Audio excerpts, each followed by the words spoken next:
मित्रांनो 26 जानेवारी 2026 रोजी आपण इंडोनेशियन स्मार्ट नेपियर या चाऱ्याची लागवड केलेली होती। तर चारा पाहू शकता, चारा एक नंबर क्वालिटीचा आपला उगलेला आहे आणि जे काही तूट पडलेली तुटीच्या जागा पण आपण चाऱ्याची लागवड केलेली चांगल्या प्रकारे। तर कुठं कुठं डुकरानं खाल्लेला आहे, डुकरानं सुद्धा खाल्लेला आहे आपला चारा, तिथं आपण तूट भरून काढलेली। आणि आता सध्या आहे बघा 20 एप्रिल 2026।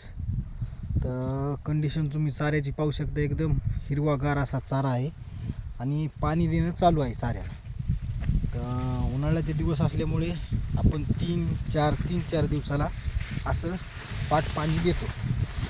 पाट पाणी याच्यामुळे देतो की आपली जी आहे, आपली जी मराठवाड्यात जमीन आहे, आपली आमच्याकडे काळी जमीन आहे, काळी जमीन जास्त पाणी काळ्या जमिनीला चालत नाही, त्याच्यामुळे 3-4 दिवसाला आपण पाणी रेफर करतो आणि देतो। पण चाऱ्याची क्वालिटी एकदम चांगल्या प्रकारे आलेली आहे आणि आपला जे चारा आहे तो चारा आता कापणीला सुद्धा आलेला आहे, पण सध्या आपल्याला कापायचे नाही। आपल्या शेळ्याला बाहेरचं जे खाद्य आहे ते खाद्य मुबलक प्रमाणात असं उपलब्ध आहे सध्याच्या स्थितीला। सध्याच्या स्थितीला मुबलक प्रमाणात चारा उपलब्ध असल्यामुळे आपण चाऱ्याची कापणी करणार नाही। ज्यावेळेस बाहेरचा चारा बंद होईल त्यावेळेस ज्यावेळेस आपल्याला शेळ्या बंदिस्त करायच्या आहेत त्यावेळेस आपला चारा आपण कापणीसाठी सुरुवात करू शकतो।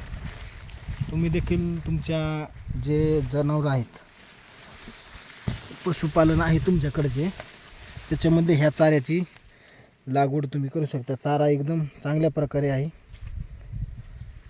माहिती कशी वाटली नक्की कमेंटमध्ये कळवा आणि चॅनलवर नवीन असेल तर सबस्क्राईब नक्की करा। धन्यवाद।